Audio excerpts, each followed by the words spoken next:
What would you do if standing for God could cost you your life? No warning, no escape, just one choice: bow or burn. When Jerusalem fell, everything changed. A group of young men were taken captive to Babylon.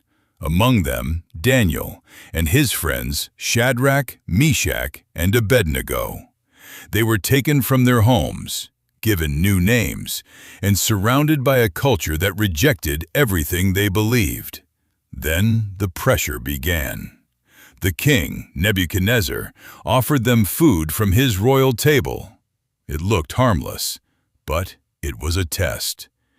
Daniel resolved not to defile himself. Daniel 1:8. In a foreign land, with no one watching, Daniel chose obedience. Not loudly, not dramatically, but firmly. And God responded.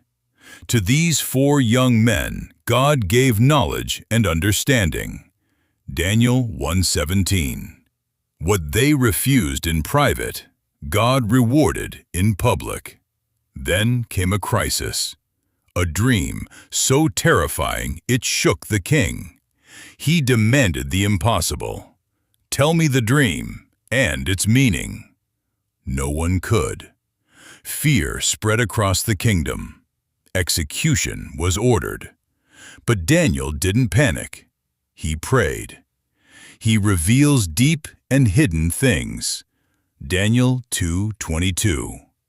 And in the silence of the night, God answered. Daniel stood before the king and revealed everything. A statue of kingdoms rising and falling. The God of heaven will set up a kingdom that will never be destroyed.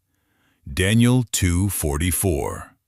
Empires crumble, but God reigns forever. Daniel was promoted. His friends were elevated. It looked like victory. But then came the real test. The king built a golden image towering over the land, and gave a command. When the music plays, everyone must bow. The moment came. The music sounded. An entire nation fell to its knees. But 3 men stood still. Shadrach, Meshach, Abednego. They didn't hesitate. They didn't look around. They just stood. Furious, the king gave them one last chance. Their answer was unwavering. Our God is able to deliver us, and He will.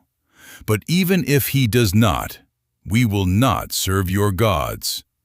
Daniel 3:17-18. No compromise, no fear, no turning back. The furnace was heated hotter than ever before. The flames roared. The heat was so intense it killed the soldiers who brought them in. And the 3 men were thrown into the fire, bound, falling into the flames. Then suddenly, the king stood up in shock. Did we not throw in 3 men? Then why do I see 4? I see 4 men walking in the fire, and the 4th looks like a son of the gods. Daniel 3:25. Inside the flames, they were not burning. They were walking, free, unharmed, not even alone. When they came out, no burns, no wounds, no smell of smoke. Only proof that God had been with them the entire time. No other God can save in this way. Daniel 3:29. So now the question is yours. Where are you being asked to bow? At work, online, around friends. Stand firm, because when you refuse to bow, God will stand with you.